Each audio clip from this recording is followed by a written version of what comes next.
Ouais, donc là, du coup, on se trouve à l'atelier Vivarium. C'est un atelier qui a été créé en 2007, qui n'était pas utilisé depuis les années 80. Et donc voilà, donc là, on a fondé avec donc Damien Marchal, Richard Louvet et Martin Binot pour vraiment avoir une surface d'atelier assez conséquente. Et voilà, pour voilà, avoir de l'espace, quoi. Donc voilà, donc il y a 5 gros espaces donc, qui sont en durée indéterminée. Du coup, l'artiste vient et n'a pas de contrainte de temps. Et après, du coup, le gros avantage de l'atelier, c'est qu'il bénéficie d'une surface de production de 50 mètres carrés qui est complètement vide. Ça, du coup, ça permet énormément de souplesse et d'accueillir énormément de productions très très différentes les unes des autres.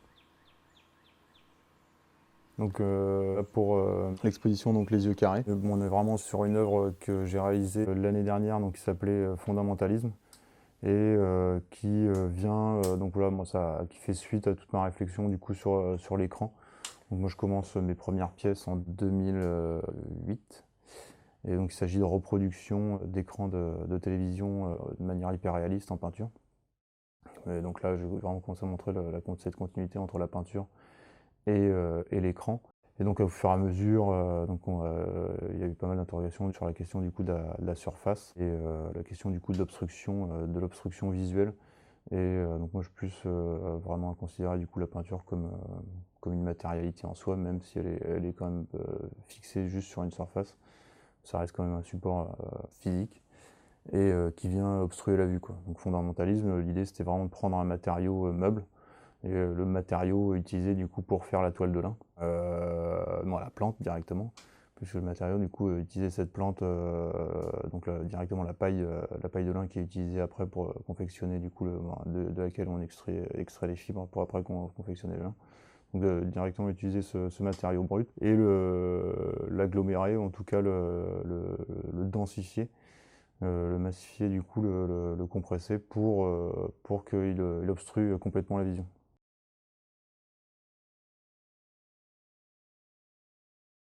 À partir de là, du coup, là, ce qui m'intéresse, c'est vraiment de décrire l'œuvre d'art comme quelque chose qui vient obstruer le champ, en tout cas un champ sensoriel ou plusieurs champs sensoriels du spectateur.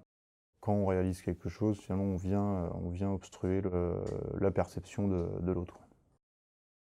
Sur pas mal de dernières pièces, je parlais vraiment de l'information.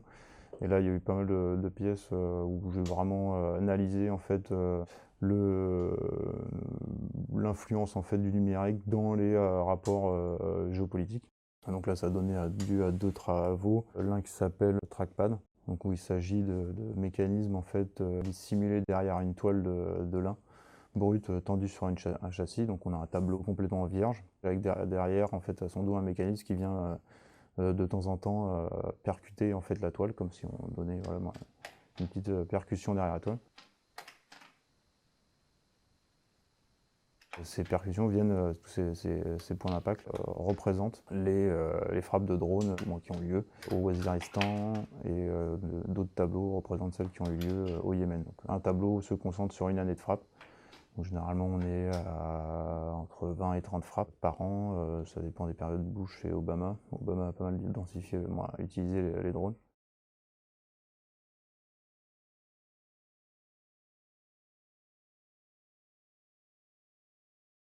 À partir de là, j'ai fait un autre travail donc, qui s'appelait Birth of a Nation, et qui consiste en des toutes petites toiles de lin tendues sur des châssis de 10 par 10, 20 par 20 ou 30 par 30.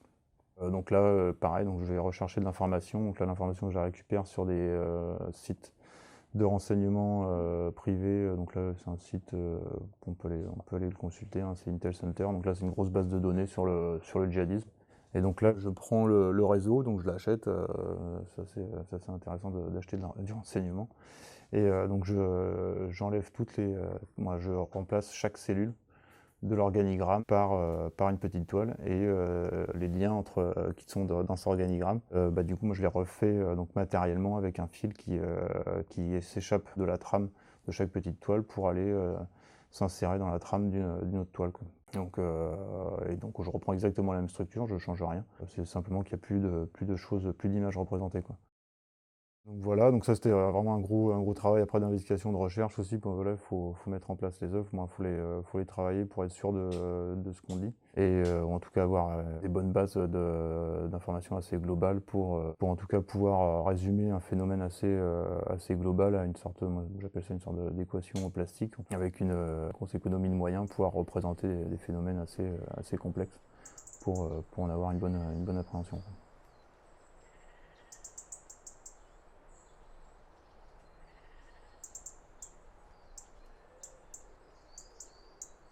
Sur l'œuvre que je propose donc, pour les yeux carrés, donc là il s'agit le titre de l'œuvre s'appelle Expansionnisme.